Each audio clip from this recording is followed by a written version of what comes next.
Bon, ben, bienvenue tout le monde. Je suis content que vous soyez là. On a du monde un peu partout. On a des voyageurs et tout sur la route qui sont fidèles. Je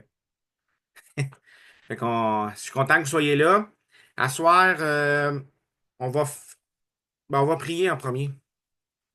Puis après, je vais vous expliquer comment on va dérouler la soirée.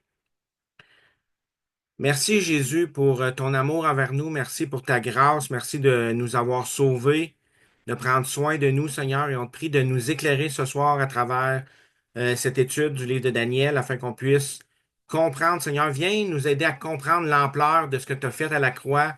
Viens nous aider à comprendre c'est quoi ton royaume, c'est quoi que tu voulais faire, Seigneur Dieu, c'est quoi tu es venu faire et c'est quoi tu as fait pour nous déjà, Seigneur. Comment tu as établi ton royaume, comment tu règnes aujourd'hui, comment tu es celui qui est en contrôle et comment, Seigneur Dieu, tu veux régner éternellement dans nos vies, en nous et par nous, Seigneur Jésus. Oui, je te remercie pour cette opportunité de se rassembler ensemble ce soir. Amen. Euh, OK. Bon, c'est bon. Fait que la dernière fois, est-ce que vous m'entendez bien? Thumbs up si vous m'entendez? Oui, OK. Bon, c'est bon. Euh, la dernière semaine, on a commencé Daniel 7, puis on a vu les trois premières bêtes de Daniel 7 qui correspondaient aux premières parties de la statue de Nebuchadnezzar dans le chapitre 2.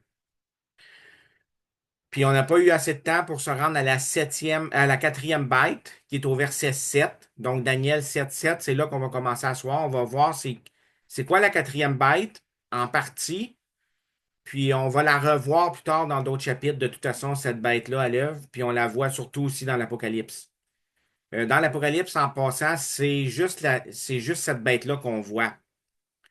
C'est la septième bête, c'est la quatrième bête du livre de Daniel, dans Daniel 7. Puis il y a beaucoup de liens à faire avec ça. On va passer à travers de ça. Puis après ça, parce que là, je me tombais en.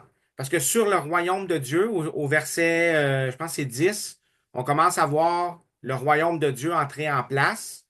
Puis il y en a beaucoup de choses à établir sur le royaume de Dieu, puis sur ces choses-là. Puis on n'aura pas le temps, vu qu'on est à cheval sur deux sujets. On va finir ça, la bête, puis après ça, je vais juste vous faire une introduction à qu'est-ce qui s'en vient pour la fin de Daniel 7. Les chapitres les plus importants, puis on va s'attarder surtout sur ces chapitres-là durant l'étude, c'est le chapitre 7, le chapitre 9, puis le chapitre 12. Parce que ces chapitres-là, euh, c'est les plus importants selon moi, là. Les autres, vous allez voir, c'est surtout de l'histoire euh, dans la période intertestamentaire. Donc, c'est l'histoire entre le livre de Malachie puis la naissance de Jésus qu'on voit là. Fait que dans les autres chapitres, on va passer à travers comme faut, mais les points que je veux vraiment établir se trouvent au chapitre 7, 9 et 12. Fait que le chapitre 7, même si ça nous prend un petit peu plus de temps, on va vraiment prendre le temps de passer à travers comme il faut. Il y a plusieurs concepts qu'il va falloir déconstruire, puis il y a plusieurs concepts qu'il va falloir construire à travers ce chapitre-là. Fait que rapidement, pour terminer avec la quatrième bête, on va lire le verset 7, ça dit, après cela, je regardais dans mes visions de la nuit, et voici une quatrième bête, terrible, épouvantable et extraordinairement forte. Elle avait de grandes dents de fer, elle mangeait, elle brisait, foulait aux pieds ce qui restait. Elle était différente de toutes les bêtes qui l'avaient précédée. Elle avait 10 cornes. Les premières bêtes qu'on a vues, ils ont tout un symbole d'un animal. Mais cette bête-là, Daniel est incapable de donner vraiment elle est vraiment terrible. Elle est différente des autres. Elle contient un petit peu de tout ce que les autres bêtes ont, mais cette bête-là est associée à aucun animal qu'on connaît.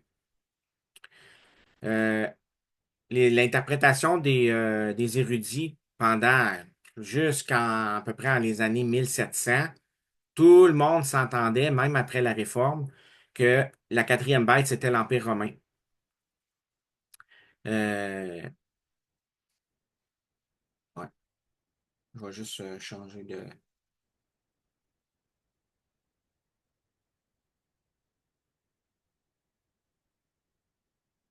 Je pense que j'ai pas mon bon.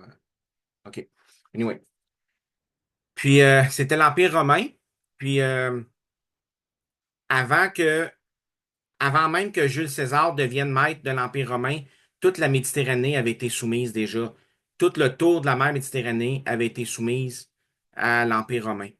L'Égypte avait ses propres rois, mais il était déjà tributaire de Rome. Puis les décrets décrétés par les Romains se sont exécutés immédiatement en Égypte lorsque Jules César est devenu empereur. Qu'est-ce qui avait différent avec l'Empire romain? C'est à mesure que l'Empire romain conquérait un territoire, il laissait vraiment des garnisons, des légions partout dans tous les pays qui ont conquis, puis dans toutes les régions qui avaient conquis. Euh, Puis avec les routes à chaque fois que que l'armée romaine se déplaçait, elle construisait des routes.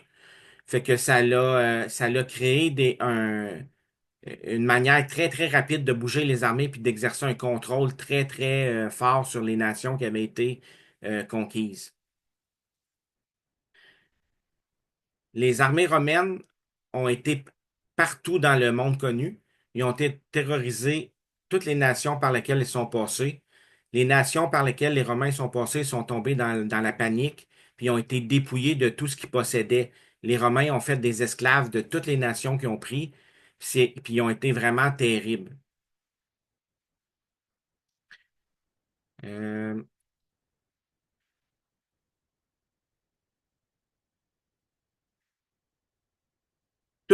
ça je l'ai dit. OK. Elle mangeait, elle brisait tout ce qu'il y avait sur son passage. Comme j'ai dit tantôt, l'armée romaine a annexé la Macédoine en 168 avant Jésus-Christ.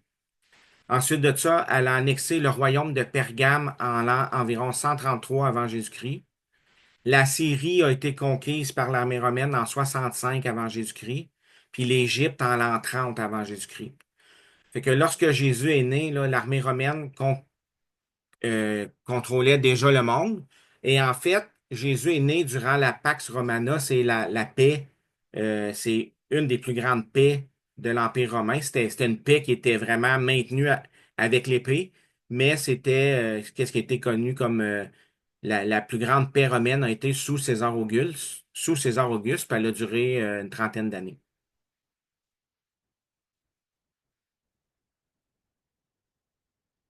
L'Empire romain a dévoré des nations, brisé des royaumes, elle a assujetti de grandes servitudes.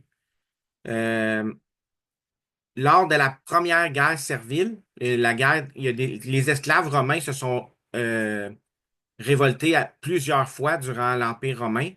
Et en l'an 139 à 132 avant Jésus-Christ, il y a 400 esclaves qui se sont révoltés et ont entraîné avec eux 200 000 esclaves dans leur rang pour se battre contre les Romains. La deuxième guerre servile, elle a duré de l'an -104 à l'an -100 avant Jésus-Christ. Et juste en Sicile, il y avait 40 000 esclaves qui s'étaient révoltés. Puis la troisième guerre servile qui a été faite sous Spartacus, de l'an -73 à -71, il y a eu 120 000 insurgés. Alors, si on lit l'histoire des annales romaines, on peut voir que les Romains ont à un certain moment donné décidé d'identifier les esclaves avec un signe ou à les obliger à porter certains vêtements.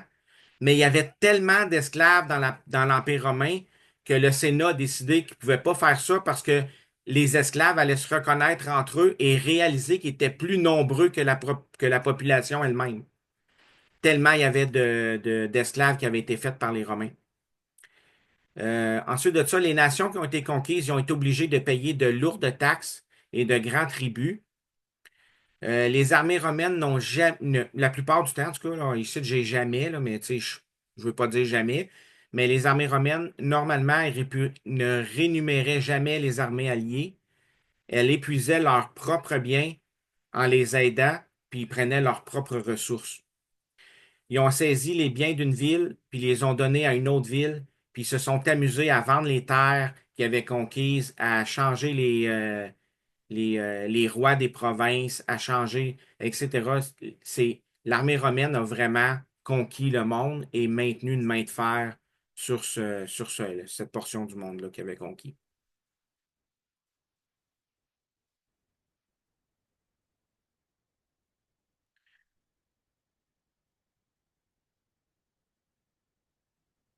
Tantôt, j'ai parlé d'esclaves. Juste en Italie, on estime qu'il y avait 2 millions d'esclaves à la fin de la période républicaine de l'armée romaine. Donc, il y avait un esclave sur 3 personnes de la population. Il y a même un Romain qui s'appelait Gaius Caecilius. Lui, juste lui, il y avait 4166 esclaves au moment de sa mort. Fait que les Romains, ils ont vraiment eu une main de fer, puis ça a été vraiment une bête qui a conquis le monde. Elle était différente sous sa forme de gouvernement, de la manière dont il exerçait le pouvoir, en étendue, en durée. L'Empire romain a été très long, par sa langue, par ses lois, par ses coutumes. Ça a été le premier et le seul empire à faire les limites de son empire d'est en ouest à travers l'Europe puis l'Asie mineure. C'était un tel monstre qu'aucun nom ne pouvait lui être attribué. Il y avait toutes les mauvaises propriétés des autres bêtes, puis Jean décrit cette bête-là. Jean, dans l'Apocalypse, va décrire la bête qui sort, qui s'élève, comme qui est l'Empire romain à ce moment-là. Lui, il va décrire cette bête-là comme un léopard, ayant les pieds d'un ours, puis la gueule d'un lion. Donc, on retrouve le lion qui était Babylone, l'ours qui était la Médo-Perse, puis le léopard qui était la Grèce. On les retrouve tous joints sous les écrits de Jean. Jean va prendre ces 3 bêtes-là, va les combiner ensemble pour faire une bête terrible. Ça, c'est dans l'Apocalypse 13, verset 2. Pourquoi on dit que c'est l'Empire romain? On va le voir plus loin dans les autres chapitres qui décrivent l'histoire de cette bête-là. Et on le voit aussi surtout dans l'Apocalypse, parce que dans l'Apocalypse, cette bête-là a 10 têtes. Et là, le, dans Daniel, elle a 10 cornes. Et les cornes, dans le livre de Daniel, symbolisent des rois.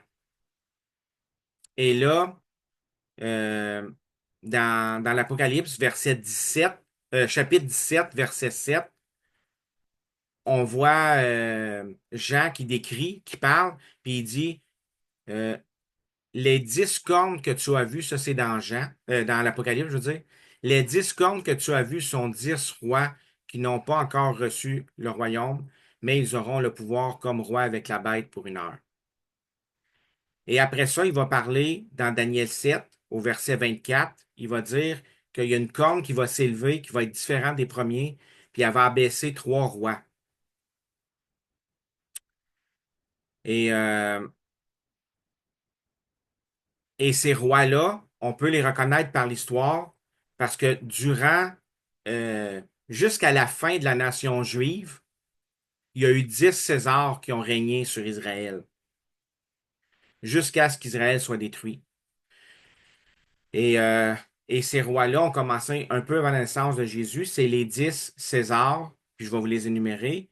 Le premier, c'est Jules César. Ensuite, ça a été César Auguste. Ça, c'est l'empereur sous lequel Jésus est né. Ensuite, il y a eu Tibère, Caligula, Claudius, Néron. Ça, c'est les 7 premiers. Un, deux, trois. Les 6 premiers. Ils appartiennent tous à la même famille. C'est pour ça que dans Daniel, il va dire, il y en a un autre qui va être différent puis qui va abaisser 3 rois parce que les 6 premiers sont de la famille de Jules César, c'est des descendants de Jules César, c'est la dynastie de Jules César, jusqu'à Néron.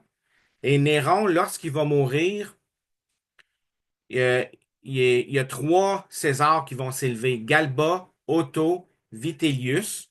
Puis ces 3 Césars-là vont prendre le contrôle de Rome, mais ils vont être là, ils appellent ça l'année des 4 empereurs. C'est l'année où ces 4 Césars-là se sont levés, mais ils n'ont jamais réussi à apaiser Rome après la mort de Néron et à prendre le contrôle de Rome, et l'Empire romain était en train de s'effondrer.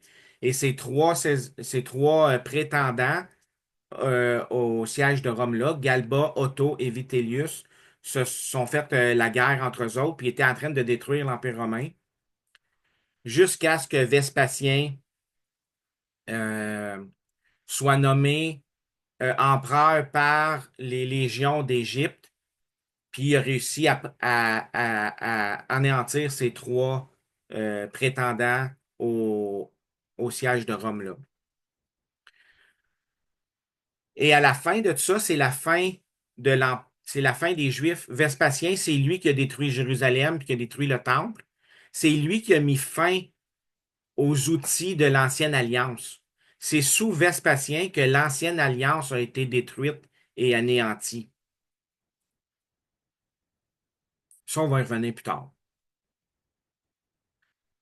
Au verset 8, il dit, je considérais les cordes et voici une autre petite corde sortie du milieu d'elle et trois des premières cordes furent arrachées devant elle.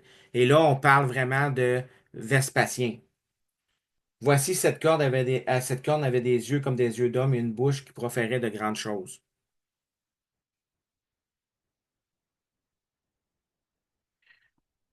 Et si on va dans l'Apocalypse, on voit que lorsque la sixième tête est blessée, il y a une tête qui est blessée, puis là, tout le monde pense que la bête va mourir, qui est blessée à mort. Et ça, c'est Néron. Ça l'a vraiment mis l'Empire romain en danger de s'effondrer à la mort de Néron.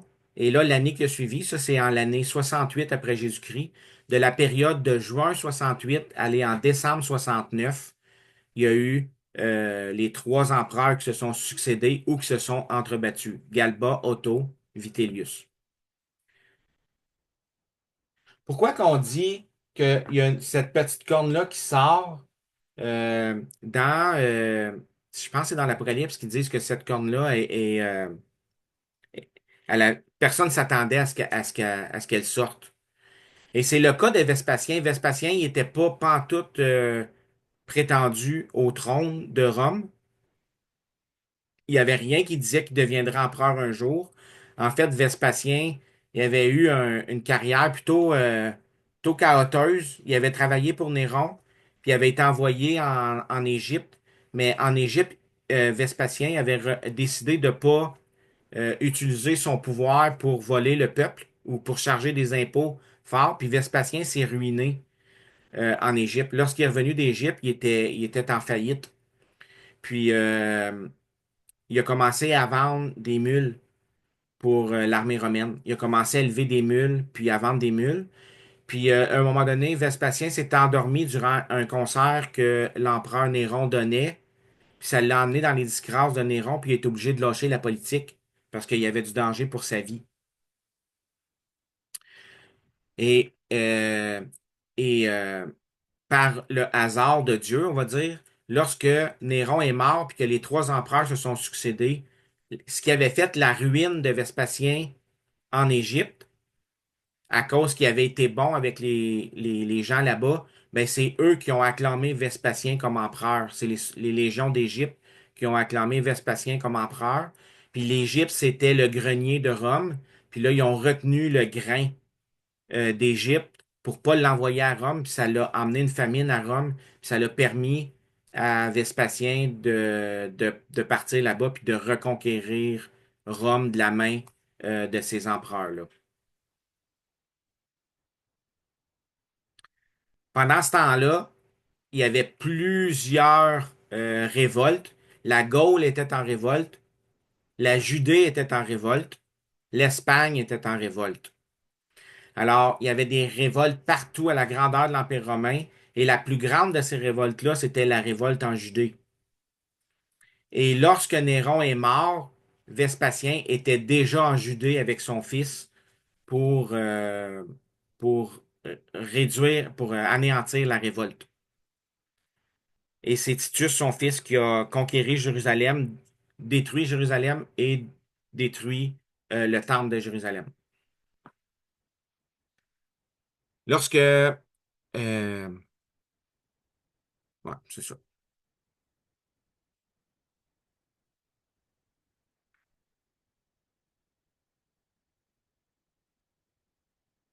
C'est bon. Alors ça donne une idée de... Parce que là, je vais couper un peu sur toute l'histoire de Vespasien et Titus. Là, c'est pas le but à soir. Mais pourquoi cette bête-là, elle a 10 cornes, c'est les 10 empereurs romains. Et lorsqu'on va aller plus loin, je crois que c'est dans je suis pas sûr si c'est dans le chapitre 8 ou dans le chapitre 10, mais on va revoir tout ça en détail, là, ces cornes-là, on va les voir en action, puis on les voit aussi dans l'Apocalypse.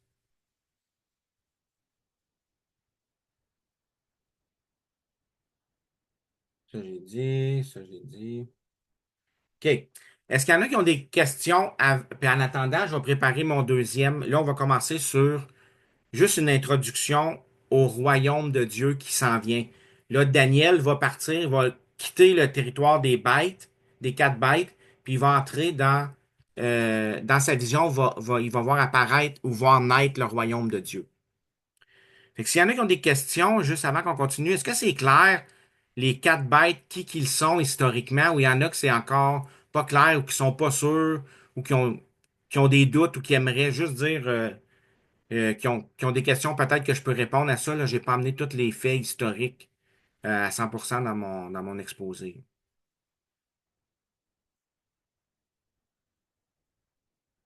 Non.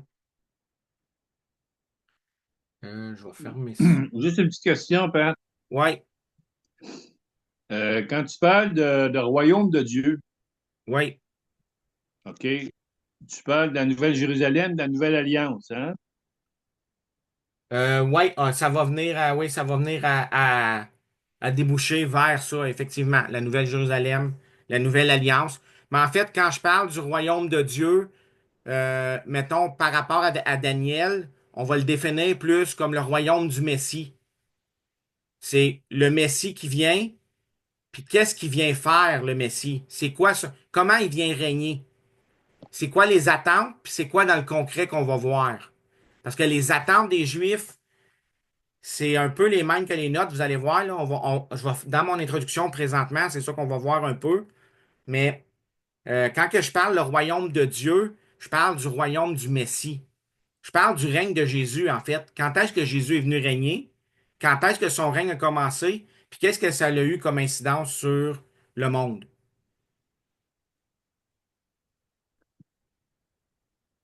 Amen. Moi, je pensais juste, tu sais, quand il dit la Nouvelle Alliance, il est au milieu de nous, dans le royaume.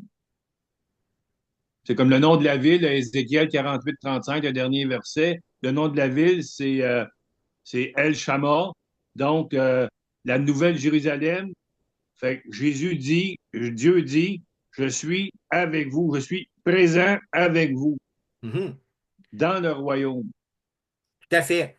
On va Mais, voir ça. Il y a plein de versets qui approuvent ça. Tu sais, Jésus il dit à ses disciples avant, on va le voir un peu, cette scène-là, mais il dit à ses disciples, voici, je suis avec vous tous les jours jusqu'à la fin du monde.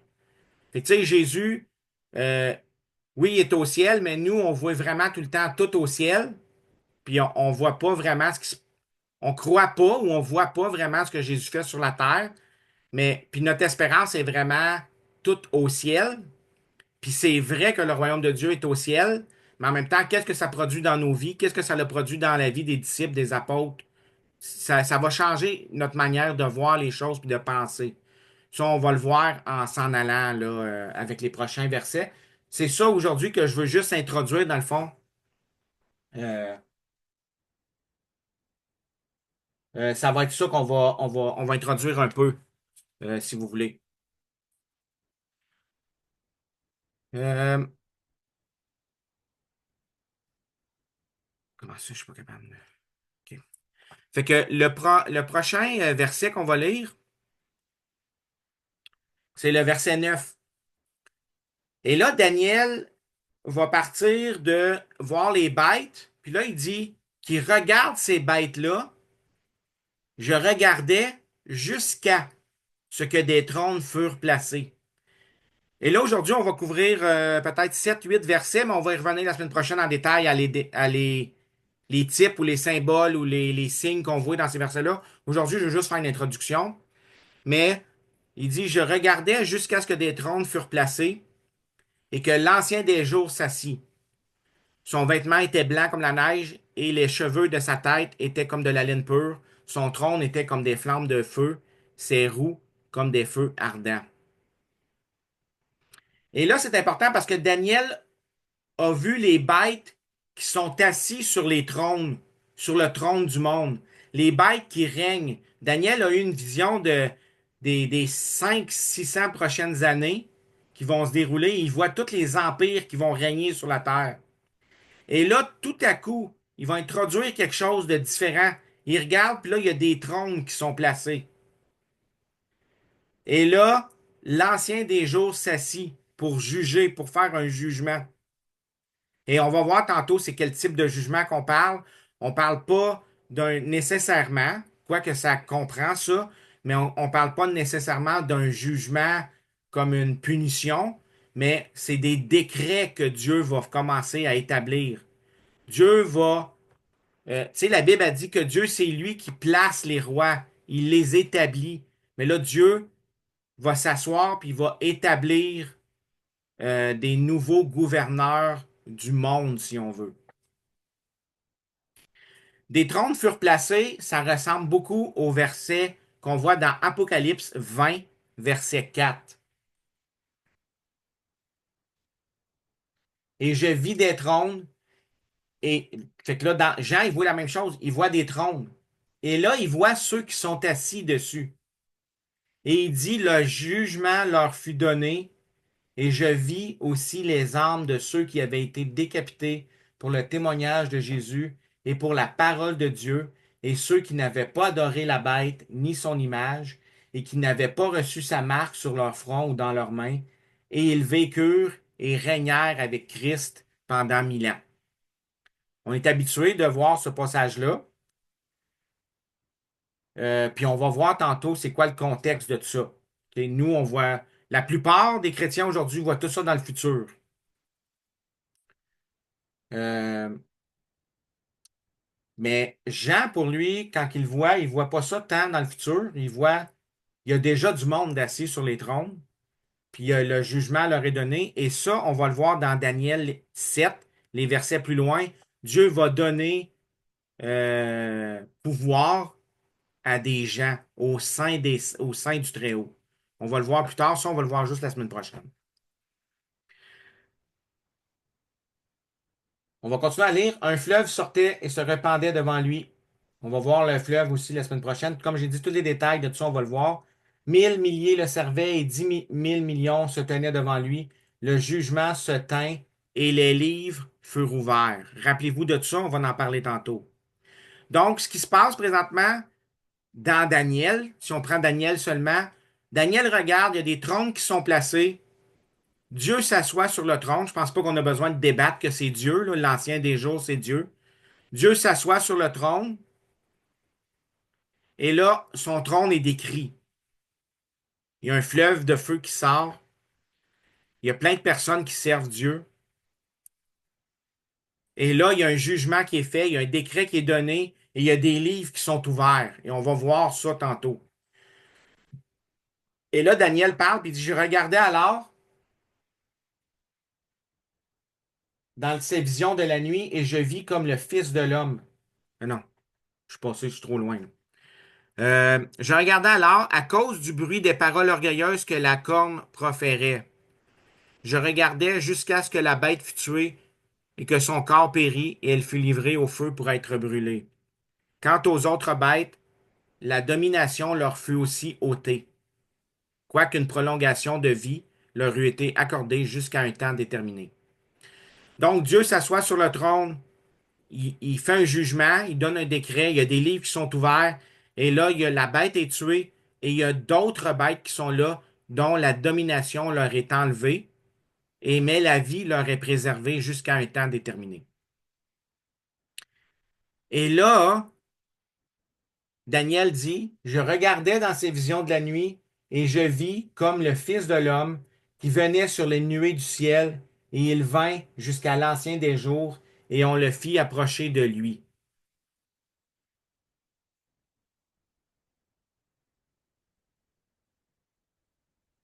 Et on lui donna la domination, la gloire, le règne, et tous les peuples, nations et langues le servirent.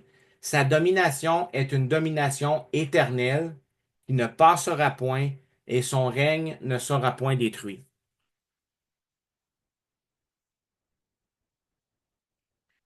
Et là, je tiens à préciser que la représentation par les symboles avec la quatrième bête, cette représentation-là, elle va changer, elle va prendre une description beaucoup plus littérale lorsque Dieu va se mettre à parler du royaume de Dieu. Lorsque Daniel va voir les choses du royaume de Dieu, il va voir des choses qui sont plus littérales. Il ne parlera plus en langage de bête, de ci, de ça, mais il va commencer à parler vraiment des personnages qu'il voit comme ils sont.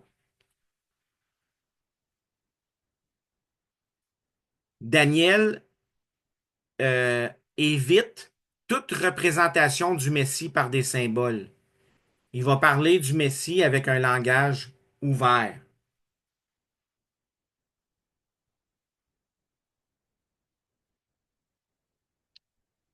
Comment est interprété ce verset aujourd'hui? Le verset 13.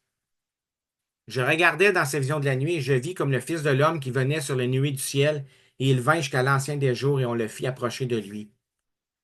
Il y en a qui savent déjà ce que je vais, parce qu'ils ont fait le cours déjà d'avance. Mais aujourd'hui, là,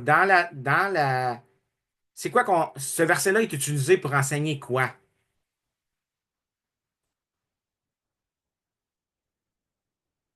C'est quoi qu'on enseigne d'habitude avec ce verset-là dans les églises?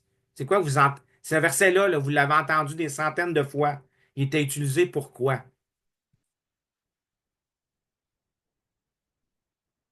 Y en a-tu qui ont déjà entendu ce verset-là être utilisé pour dire c'est Jésus qui revient sur les nuées chercher son Église? Ou non?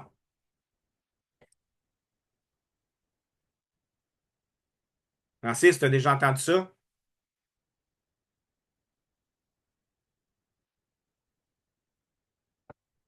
Ouais. On t'entend pas, faut que tu changes le. Ouais. T'as déjà entendu ça, Francis? Oui, Ouais, c'est ça. On entend ça partout, hein? Euh, Ce verset-là, c'est Jésus qui revient sur les nuées chercher son Église. Puis là, Quand il tu va le juger disais, le monde parce que il y a il y a un jugement qui s'est tenu, puis il y a des livres qui ont été ouverts. Puis là, on dit, c'est Dieu qui rouvre les livres pour juger les vivants et les morts. C'est Dieu qui est en train de juger les actions des hommes, des méchants et des bons. Vous avez déjà tout entendu ça? excuse, Pat, quand tu le disais, c'est ça qui est venu dans ma tête, là, avec un point d'interrogation. Uh-huh. Et là, c'est ça, je pensais, là.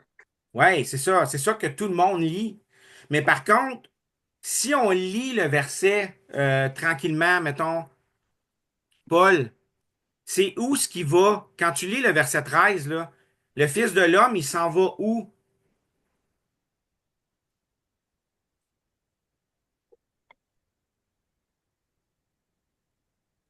Il c'est s'approchait de sûr. l'ancien des jours.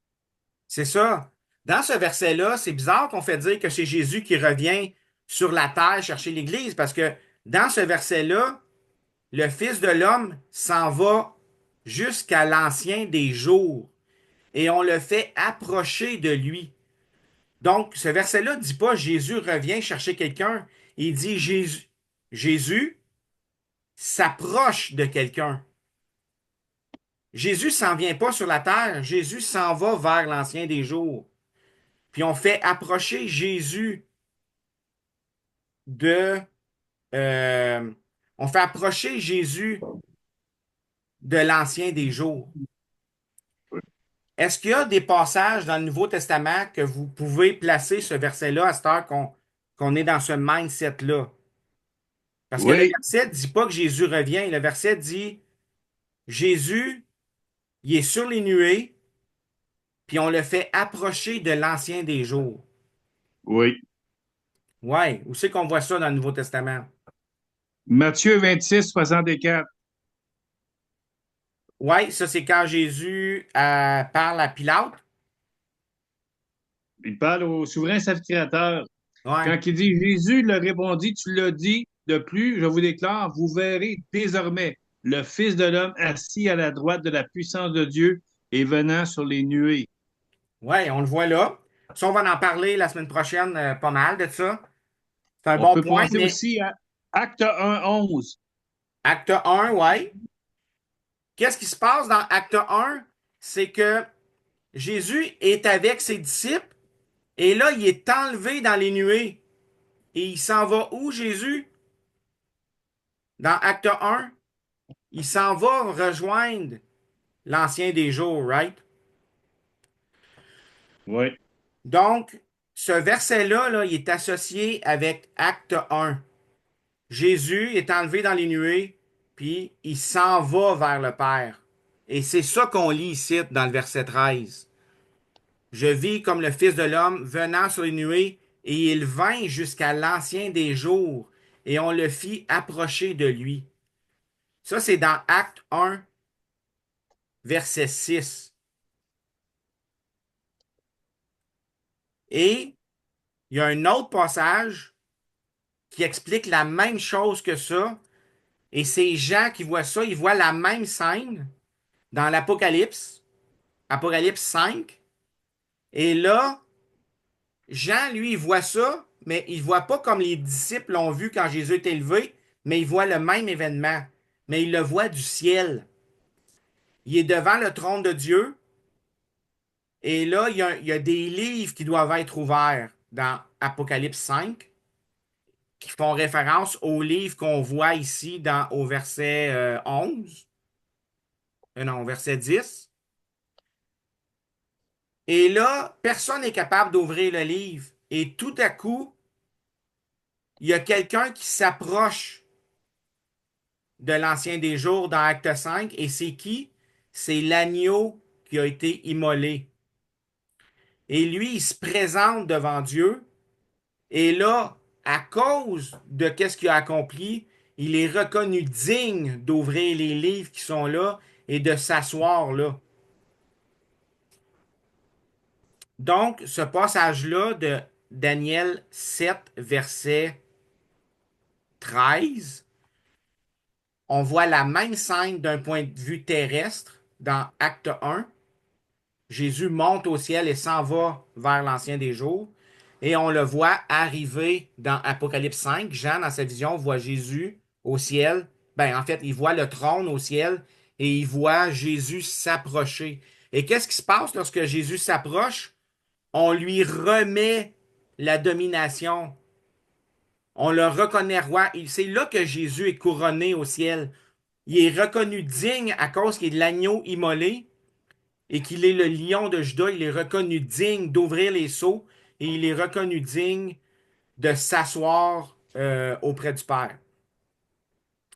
Et lorsqu'il est assis là dans Apocalypse 5, on voit que la domination lui est donnée la même chose qu'au verset 14 du livre de Daniel, qui dit, non, je vais revenir. Et on lui donna, c'est presque le même verset en fait qu'on voit dans Apocalypse 5, on lui donna la domination, la gloire et le règne, et tous les peuples, nations et langues le servirent. Sa domination est une domination éternelle qui ne passera point, et son règne ne sera pas détruit. Alors ça, c'est vraiment une clé de Daniel qu'il faut comprendre, c'est qu'on a utilisé souvent ces versets-là vraiment mal, parce qu'on n'a pas, c'est pas pour mal faire, c'est juste qu'on n'a pas lu ce que ça dit. Parce que le verset 13 est clair, Jésus n'est pas en train de venir sur la terre dans ce verset-là, et il s'en vient rien chercher. Au contraire, Jésus s'approche de Dieu et on l'accueille et on va lui remettre quelque chose. Et qu'est-ce qu'on va lui remettre? On va lui remettre la domination, la gloire. C'est ça le décret, c'est ça le jugement qui va être donné. C'est le jugement que Dieu va exercer. Il va dire maintenant, à partir d'aujourd'hui, à cause de l'œuvre que Jésus accomplit, à cause de sa mort, à cause que tu es ressuscité, tu es digne de recevoir la domination, la gloire, le règne. C'est à toi qu'appartient tous les peuples, toutes les nations et toutes les langues. Et la domination qui te revient, elle est éternelle et elle ne passera à aucun autre. Et c'est ce changement-là qui se passe dans le livre de Daniel lorsqu'on parle des bêtes, où ces bêtes-là ont hérité de par Dieu la domination sur le monde et sur le peuple juif. Mais là, à partir du verset 13-14, Dieu va décréter un jugement et les livres vont être ouverts et là, Jésus va se mettre à régner. Et le règne de Jésus, qu'est-ce qu'il va faire dans les prochains versets qui vont suivre? C'est qu'on va voir qui va, par ce règne-là, qui va devenir co-régnant et co-héritier avec Christ de ça, de la domination, de la gloire, du règne des peuples. Qui va devenir co-héritier de ça? On va le voir dans les versets plus loin du chapitre 7. Mais c'est pour ça que c'est difficile un peu pour moi. C'était difficile pour moi d'aller vraiment en détail parce qu'il faut vraiment changer notre mindset par rapport à ces versets-là. Il faut vraiment réaliser que ce qu'on parle là, c'est qu'est-ce que Jésus a accompli et qu'est-ce qu'il a hérité. Puis c'est ça qui va être transféré à nous, son peuple, dans les versets qui vont suivre.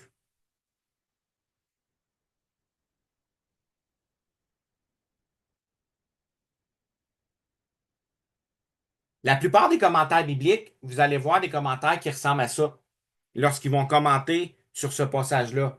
C'est-à-dire qu'il semblait descendre du ciel entouré de nuages. Ainsi, le Sauveur parle de lui-même lorsqu'il viendra juger le monde comme venant dans les nuées et entouré de nuages. Et là, on cite plein de versets. Mais ces énoncés-là, dans les commentaires bibliques qu'on lit, ils partent déjà d'une prémisse fausse. Il semblait descendre du ciel, alors que ce passage-là est clair. Jésus s'approche de Dieu.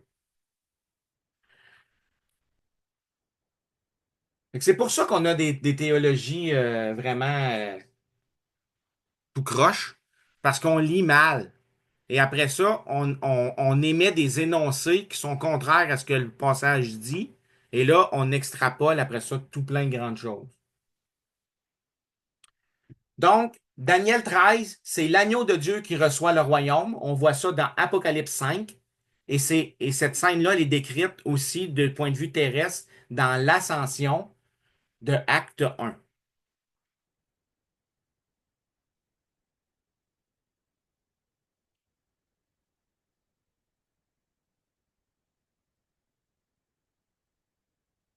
Jésus est allé vers l'ancien des jours, c'était pas pour prononcer un jugement sur l'humanité, mais c'était pour recevoir le royaume qui lui était dû. Et ça prenait un décret de Dieu pour changer ça.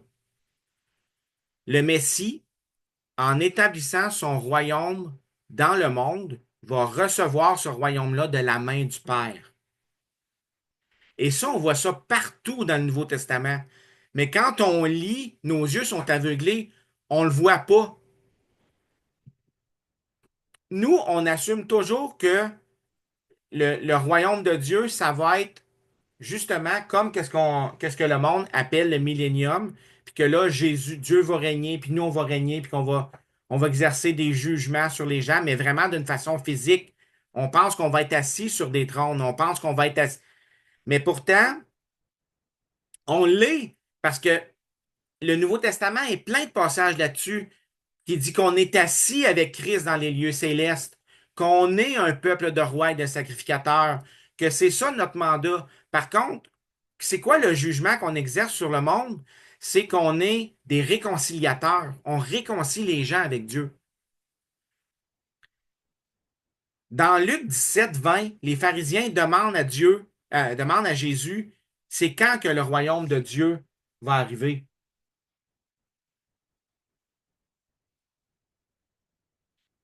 Et les pharisiens lui ayant demandé quand le royaume de Dieu viendrait, il leur répondit, le royaume de Dieu ne vient pas de façon à ce qu'on puisse l'observer. Il y a plein de monde aujourd'hui qui disent, ah, on ne voit pas que Jésus règne. Pourtant, il règne.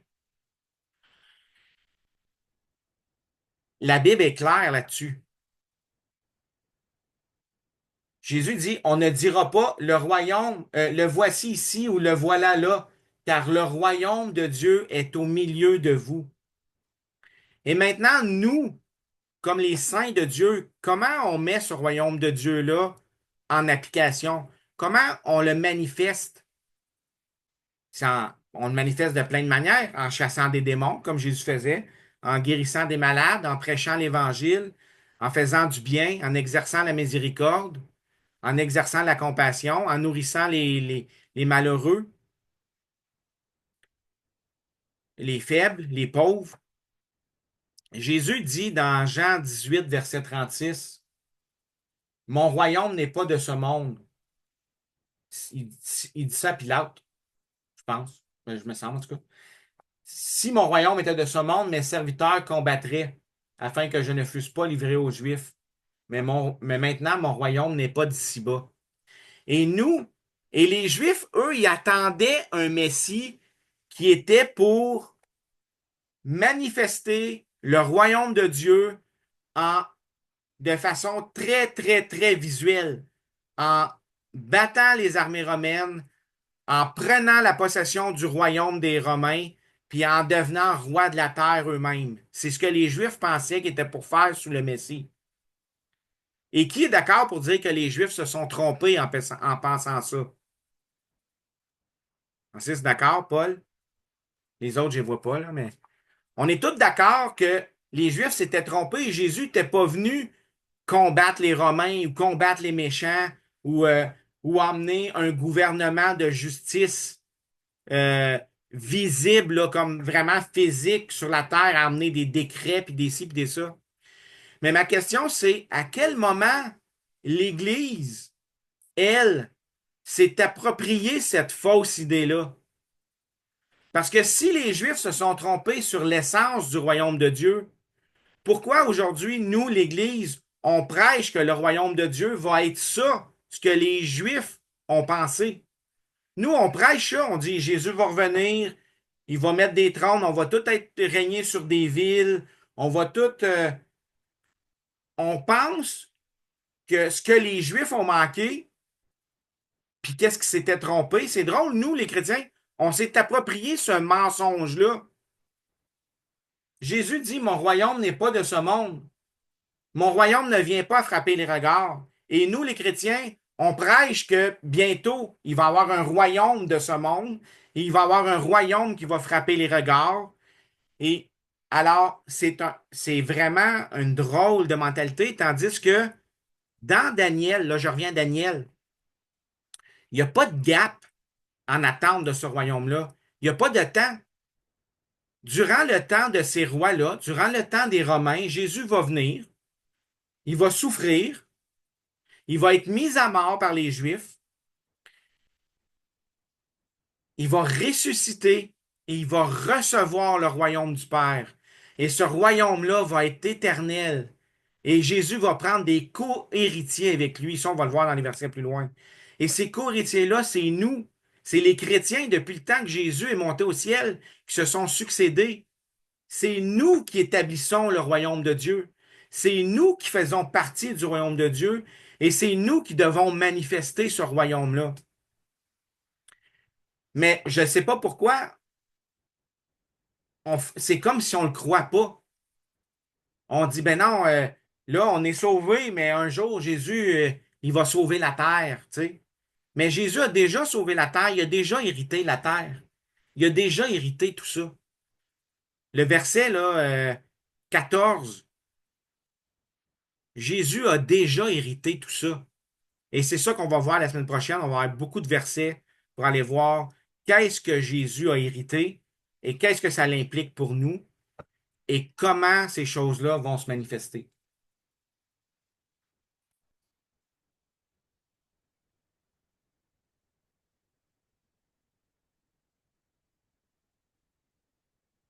C'est très dommage parce que aujourd'hui, l'interprétation commune de ce passage-là qui est fausse, on vient de le voir, on vient de voir que les mots qu'on lui donne sont même pas dedans, mais ils sont là parce qu'on tente d'interpréter littéralement le langage des Écritures. Il y a un langage dans les Écritures qui est, tu sais, lorsque ça dit, tout le Nouveau Testament dit que Jésus a vaincu les autorités, il a vaincu les principautés de ce monde, que ça a été mis sous ses pieds, qui est vainqueur, qui règne, qui est assis à la droite de Dieu, qu'on est là avec lui. Mais nous, on, on dit, ah, c'est pas possible parce que ça a de l'air spirituel. Ça a de l'air hors de ce monde. Mais en réalité, c'est dans ce monde-ci qu'on doit manifester ces choses-là, qu'on doit manifester le royaume de Dieu. Je veux juste finir avec quelque chose que je méditais beaucoup dernièrement, puis c'est quelque chose que c'est juste une phrase, tu sais, on voit, quand Jésus est venu, là, il y a quelqu'un qui a annoncé le royaume de Dieu avant Jésus, c'était Jean-Baptiste. Puis c'est drôle parce que Jean-Baptiste, il a averti les gens de changer leur façon de penser. Lorsque Jean, il disait, repentez-vous car le royaume des cieux est proche, là, il est en train de les avertir. Nous, on dit que Jean prêche la repentance des péchés. OK, je ne suis pas en train de dire que c'est pas nécessairement vrai, puis je veux pas aller trop creux là-dedans non plus. Mais en même temps, Jean, il parle du royaume, il y a un langage de royaume. Il dit, changez votre façon de penser. Le royaume de Dieu est proche. La cognée est déjà mise sur le tronc des arbres. Dieu est déjà en train d'abattre les arbres des royaumes de ce monde pour établir le sien. Puis il avertit les Juifs, voyez pas le royaume qui s'en vient comme vous le voyez avant. Changez. Changez votre façon de penser. Ayez, changez votre vue du royaume, parce que sinon vous allez passer à côté. Vous ne comprendrez pas c'est quoi que le royaume que le Messie est en train d'apporter. Vous ne comprendrez pas le royaume que Jésus est en train d'établir si vous ne changez pas votre pensée.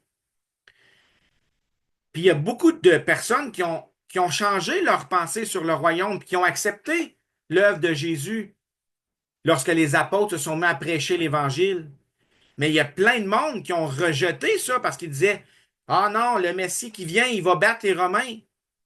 Puis ils ont été pendant 40 ans à s'ostiner avec ça, puis à dire, on va avoir un Messie qui va battre les Romains, on va avoir un Messie qui batte les Romains. Puis ça les a amenés à se former des leaders qui pensaient qu'ils battraient les Romains. Ça les a amenés à leur perte. Ça l'a amené à la destruction totale de leur conception du royaume terrestre qu'il y avait. Alors que ceux qui avaient hérité, qui avaient changé leur pensée sur le royaume, ont pu se sauver de Jérusalem, ont pu se sauver de la Judée et ils ont pu hériter un royaume éternel. Ils ont pu prendre part à un royaume éternel parce qu'ils avaient changé leur façon de penser. Fait que moi, je vais arrêter là pour asseoir. Ça, c'est mon introduction. La semaine prochaine, on va revenir sur ces versets-là. On va aller voir des signes, mais c'est sûr que le thème du royaume, on va vraiment mettre un accent là-dessus. C'est quoi le royaume que Dieu nous met? Est-ce que c'était vraiment au temps de Jésus? Comment on peut dire ça? Est-ce que Jésus règne vraiment aujourd'hui? Et s'il règne aujourd'hui, pourquoi qu'on ne reconnaît pas qu'il règne à 100% comme ces passages-là nous le disent? Puis on va peut-être décider de se soumettre à ça.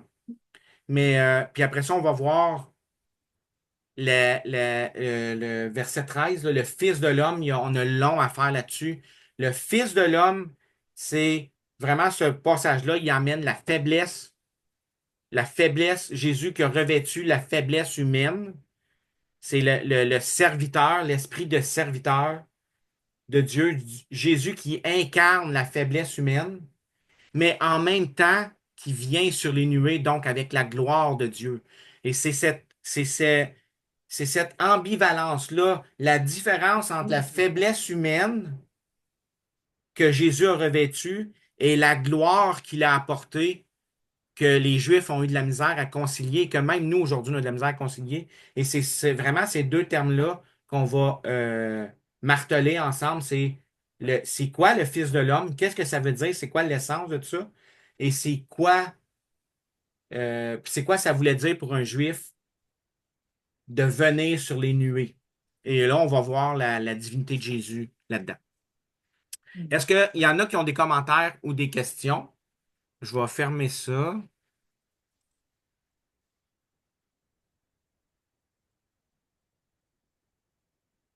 Euh, ouais. Euh, Fait que si je comprends bien, Pat, tu nous invites à nous repentir. à changer votre façon de penser. Ouais, parce que je pense qu'on a une mauvaise conception du royaume. Puis Jean-Baptiste, de plus en plus que je médite sur ce passage-là, je pense qu'il y avait une partie de ça qui préparait les gens à dire, le royaume est là, mais c'est pas qu'est-ce que vous pensez. Puis je pense que nous, avec le temps, on en est venu à adopter une théologie qui nous amène à penser comme les Juifs qui ont rejeté Jésus pensaient. Et ça, c'est grave. Fait que oui, je pense il y a un appel à la repentance là-dedans, effectivement. Amen.